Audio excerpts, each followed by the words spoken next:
doesn't get any easier after the international break.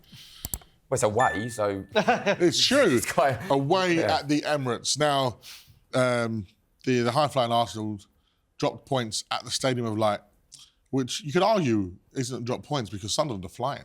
So a point at the Stadium of Light is good, don't lose once again. But it's really hotted up the title race with Manchester City beating Liverpool 3-0. Masterclass, by the way.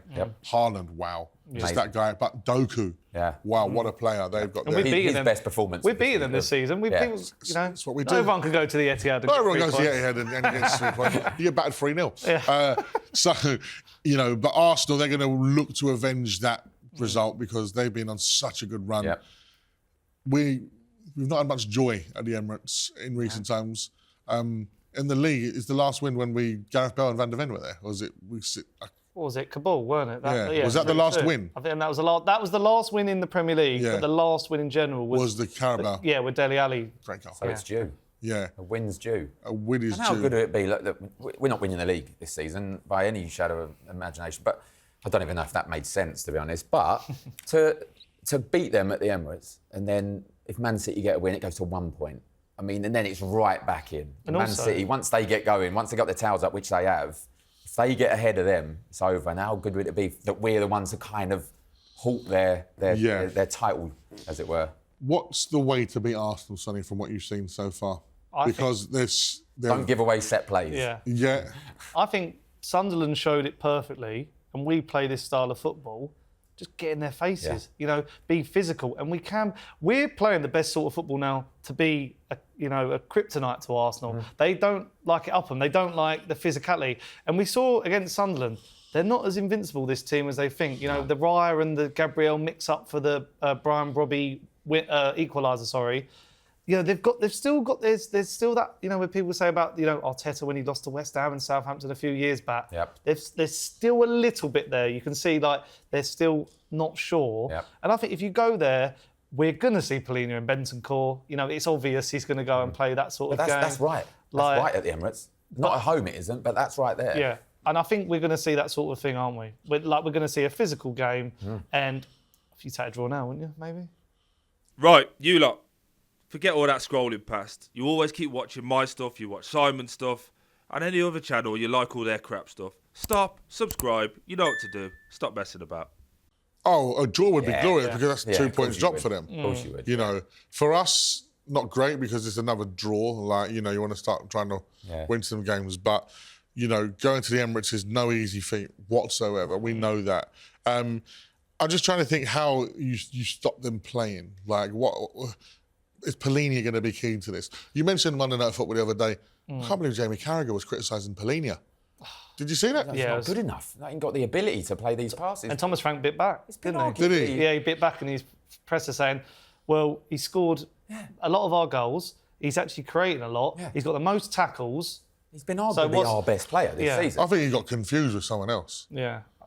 I think Paulinho. Yeah. Paulinho. I think what you got to do. The thing about Paulinho, he doesn't do nothing. No, that's from years ago. But this is Paulinho. This one's good. Against Burnley. Oh my goodness. Let's not talk about that. He said he's not good enough to play those because passes. I think the Paulinho kind of role is something we've missed in those North London derbies in recent years. I think Højbjerg's had a bit of that, but I just think Paulinho is another step up in terms of the tackling and the fearlessness. That guy slides on the floor, he times it beautifully, and then he tackles people. I think you've got to pin him on Declan Rice. I think our forward players has got to improve against Arsenal. It has to. Our defence and midfield, if you're playing Polina and Bentancur, you're secure there. You'll probably settle for a 0-0 if you could, or a clean sheet.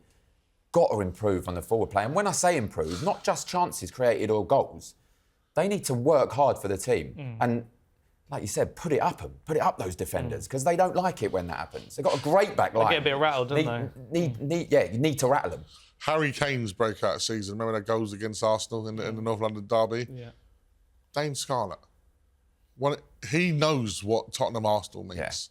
Give him a chance. Surely, no? This is why I was more upset about Kolo Muani, because when they said fractured jaw, I was like, here we are, get Harry Kane's mask out, like a scene from a film. And but apparently he's not good enough to play, he won't be able to play. I was like, oh. But, I mean, it'd be a statement, wouldn't it, putting out a youngster like that, singing one of our own? It would be good, because I just feel like that away end at the Emirates is going to be, you'd be privileged to be, at that game as a Spurs fan, to cheer on the boys. And I just think we can sort of predict what that lineup could be, and I feel like Frank will do the right thing. It might be a bit more defensive, but when you are getting maybe 2-3 shots on target, they've got to be clinical. 100%. That's what it is. Yeah, that's the issue. As you say, like, defensively, even the goals that we've given away this season haven't been like our back line's been broken and we're chasing people, or, it's been silly mistakes that we've gifted people. Yeah. Now, you cannot gift Arsenal anything.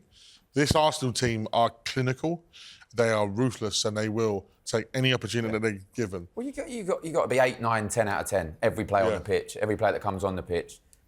And as horrible as it sounds and bad as I don't really want to say it, you got to hope they have an off day, Arsenal, because like you said, you give away opportunities. They will punish you. Can't be a Chelsea. They will punish you. Well, that's what I was going to say. How do we stop this game from being another Chelsea, especially with them at home? They're going to be right up for it. It's the year that they're already thinking they've won the league. A lot of fans I'm speaking to, they've won it all. They won the treble already. They have won the Declan Rice scored good free kicks against Wonderkid trophy. That was a good one. Warra. Yeah. At least we could do that full time. Yeah. No matter the result. Have they got that trophy up there when Inside Gunners is on? Yeah. The Declan Rice free kick trophy. No, but in all seriousness, how do we stop it from being a Chelsea? What does Spurs need to do? And who does it come from? Is it the likes of Romero that can raise people's energy and get them up? Because what I don't like seeing is like the players of this modern era walking to the fans, come on. And then you're not giving me that on the pitch. Don't give me that unless you're giving me some of that out there. I think you've got to play with a bit of pride. I think that's the word you're looking for, pride and passion. Know what this means to the supporters. It should mean the same to the players. You don't want to give them any... They'll go 11 points clear of Spurs. You don't want that. Everyone, you're going into this game, everyone's going to expect Arsenal to win this game. You've got to be going out there thinking, this ain't happening. Not on our watch, this ain't happening. Yeah, it's going to sound stereotypical, fight, grit, determination. I think that's the barest of bare minimums. Yeah. And, you just got to, play them at their same game. We've seen it from Sunderland. We've seen it from Liverpool against them at Anfield. If you do that, you never know what could happen. It's going to be a fiery affair at the Emirates. Yeah. Straight off of an international break as well. I'm going to keep my head down if it all goes wrong. Because, like you said, if they go 11 points clear of us, and you're going to hear the end of it. Yeah. But like I said, I think there's enough talent in our squad to stop them, like, especially in those defensive positions. Yeah. My concern, as for all of us, is that going forward, okay, let's have it right. Saliba and Gabriel just... They're phenomenal. They are. Phenomenal. To be honest, the two centre-half pairings in that game are unbelievable. Well, their whole back four... and those two. Their whole back four is basically all centre-halves. They're all centre-halves. But that's why you've got to disrupt that. Yeah. You've got to annoy them. You've got to get in their faces. Maybe it is a game for Richarlison to do that. Maybe it is. Maybe he can be a hero, Richarlison, and turn everyone's views of him around. Just need to... Just keep the shirt on, whatever happens. Just disrupt. Even if it's on 55 minutes, keep the shirt on, because there's still a whole game to go, Richarlison. Yeah, agree. Any score predictions for that one? I'll take a draw. And it sounds so negative, but I would. I'll take a draw. I'd love a draw. Yeah. A 0-0. That would be the most... That would sum this season up, wouldn't it? Yeah. I'd love a draw, because in that way, if we do get a win, the expectations are exceeded. Yeah. And we were like, And it can't come back to haunt us if we say want a draw. And we get a defeat. Who cares? Absolutely. Just talking about Spurs' injury list now. Wow. Yeah. You could create another team out of our injury list. No one's talking about it, though. No. Apart from us, no one's talking about it. Let's talk about Kolo Muani. Joins the injury list with a fractured jaw. Yep. Wow. Do we get no luck with this kid? I think he's only missed 6 or so games through injury in his whole career up until this point, and then Dr. Tottenham turned up and it's all gone wrong. Hi, everybody! I know. Not getting much luck at all, are we, with injuries, as you said? And when we're heard saying it's excuses, everyone gets injuries. We've had them for nearly 2 seasons now. Like, stupid, not crisis. It's not a crisis, but players that never miss games are all of a sudden getting injured. For us, it's frustrating. But what is it like? Because now we can't really blame Ange's style, because that's what we kept saying. It was Ange's style getting him. I blame him still. Let's just blame him. Yeah, But now it's Ange, just- come on. That's who we are, mate. Yeah. It must be our medical team. Well, they sacked the old medical team. Maybe they're just the Didn't paperwork. I know one? Yeah, just got to sit this one out. Yeah, I just think it's, frustrating. Also, someone put up a post from July with Dom Solanke's injury update. It said, Dom's out because of an ankle problem. He'll be back soon. It's like, where is he? Yeah. Like, does Solanke still play for Spurs? I'm not sure. People the rival fans keep going to me like, where is he though? Like, is he? And I'm like, he's injured. Yeah. Oh, is he? No, he's not on the bench. Be honest, though. He's Be honest. literally injured. Where is he? How long's he going to be? Yeah. But they're not saying it. They're scared to give his time now. Yeah, because they don't want to rush him back. And perhaps. Oh, he's probably saying, don't say it in case I pick up another injury because it looks bad on him. That was our issue last year, weren't it? Though, how many? Look at Kulusevski, how we rushed him back. Yeah. Yeah, that was the issue. We don't want that to happen and we again. did the same with Van der Ven and Romero, didn't we? Yeah. Both of them got injured after trying to rush them back. Yeah. One thing I will say about Frank, I do think he's using the squad wisely. Yeah. Like, even he's not afraid to take Romero off or bench him or bring him on later. Like, he knows that how important Romero is. Do you think he's tinkering a bit too much, though? I heard some people say, is he making too many wholesale changes, or do you think he still just doesn't know his best team yet? Yeah, I think a bit of both, really. I don't think he knows his best team. He'll know his best players, but he sees the team week in, week out, day in, day out on the training field. And I think he trusts his squad. He trusts that he can but rest some players, and the players coming in will do a job. Yeah. Yeah, I think once we have the full squad back is really and truly the only time we can judge Thomas Frank and his decision making. Yeah. Because the criticism of Ange always was, you don't change your style. Even though these players aren't available, you're still trying to do this. Thomas Frank's gone, look, I don't have a Mathys. I don't have a Solanke who can hold the ball up right now. So this is how I'm going to play for now. I'm going to be cautious and precautious, and then I'm going to try and grow into the game once they try and come at us a bit more and feel a bit more stable to open up. So perhaps that is something that we're really missing from our praise of Thomas Frank, is his ability to change in circumstances beyond his control, Darren. Yeah, absolutely. And like I said before, I like Thomas Frank as a manager. I think he understands. Would you like to play for him? Yes, yeah. Well, it seems like from what I see from the outside, I would love to have played for him. He seems to get the club. All right, he doesn't get the style of play just yet, but as you said, the players that are missing, when those come back, is that's when we can judge him. If he continues this some type of negative style of play with the players coming back, then we can criticise. But up until then, we can't. That's a fair assessment, son. Yeah, I feel like we've got to give him a lot of time. I feel like even at the end of the season, there's no point, even if, say we finish 8th, he's still due another season. I don't care. And 8th, and if we didn't win a cup, is brilliant. Yeah, I feel like this one is the one where we have to give it time no matter what. Yes, I agree with that. There's no I don't want all this.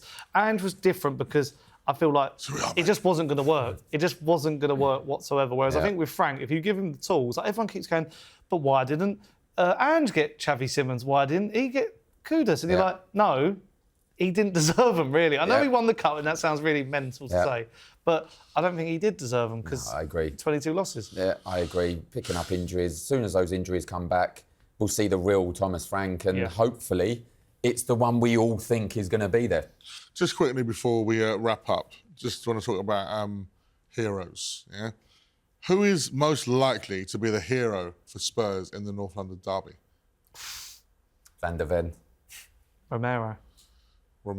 So they're both defensively. Yeah. Is that by stopping a chance or Van der Ven on a run? Big header as well. Yeah, both. I think if they keep a clean sheet, they've done remarkable. And then if they can pop up with a set piece and a header and do Arsenal at their own game, set plays, even better. I hope Kudus is back. Is he? Any idea when he's back? I've only on fantasy it just says 50%. So who knows whether. I would have said Kudus if he was in the team. I think he would have been someone that would have changed the game with Arsenal physicality, the ability. But I'm going to go with Paulinho. I think Paulinho being strong in that middle and just holding the ball up. Yeah. And that is where Arsenal get a lot of joy in their dominance of possession is in that middle part. Just shows your 3 defensive players we're picked out to be heroes for Spurs. Richie, no. Just shows what kind of game it's going to be. Can't say Richie. Right then, thank you. That's all we've got time for on Inside Spurs. A huge thank you to Sonny and Darren. We're going to be back after the international break with a reaction to the North London derby. So to see us out, it's a good time to have another blast of the one and only Paul Coyne. Enjoy the game. Get behind the team. the Spurs!